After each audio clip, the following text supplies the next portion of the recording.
como sua calculadora calcula? Não, ela não sabe o que é um seno de x, mas ela sabe outra coisa, por exemplo.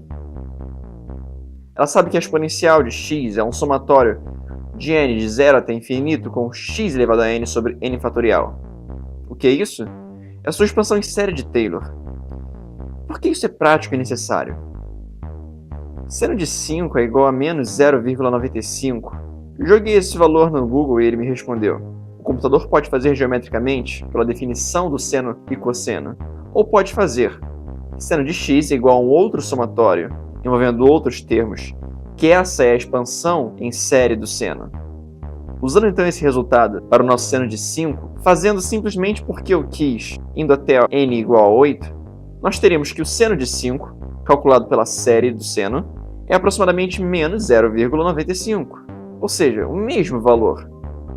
Nossos computadores fazem somas em séries até um valor de n, onde o resultado seja aceitável. Por isso, nossas máquinas precisam fazer tantas contas, elas fazem tudo à mão. Para expressões simples, obviamente, isso é trivial, mas quando você considera equações e funções muito mais complexas, se torna muito evidente a necessidade de usar apenas expansões em série das funções, séries de potência, ou seja, todas as funções então são resumidas a polinômios, que nada mais são multiplicações, e multiplicações nada mais são do que somas, coisas triviais de se fazer, contanto que você faça milhares delas para encontrar os resultados favoráveis. Como um computador sabe as raízes de uma função? Simples, ele descobre o intervalo onde f de x seja maior do que zero, e um outro, em seguida, onde f de x seja menor do que zero.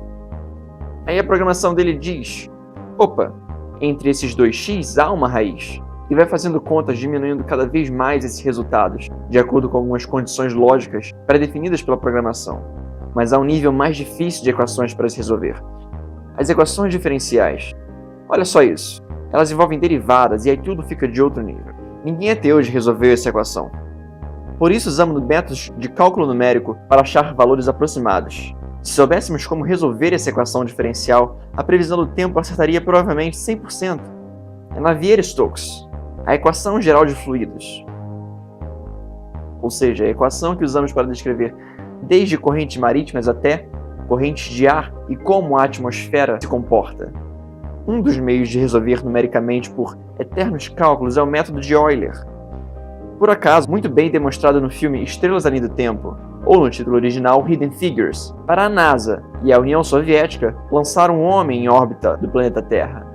A grande questão no filme era como fazer uma trajetória parabólica se tornar uma trajetória elíptica de órbita. O método é muito complicado para demonstrar aqui no vídeo, mas vocês podem conferir nos links que deixarei na descrição com materiais específicos, onde talvez seja necessário saber um pouco de cálculo, mas seja excelente para ter já uma boa noção de como isso funciona. E também deixarei um link para vocês com apostilas de programação, pois tudo isso aqui não passa apenas de programação, um pouco de lógica e um pouco de matemática. Hoje, muitas das contas que nós fazemos são contas de cálculo numérico. Na verdade, eu até acho que as pessoas estão fazendo cálculo numérico demais e esquecendo um pouco das soluções analíticas das equações, pois botar um computador como escravo para calcular é muito mais prático do que resolver muitas equações por aí com métodos extremamente complicados.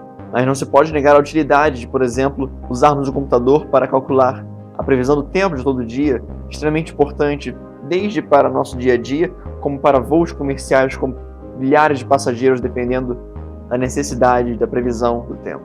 O método de Euler, embora muito mais complexo do que o método anterior para achar raízes de uma função, também é um método que possui simplicidade em sua base, considerando apenas lógica e um pouco de matemática aplicada em suas definições.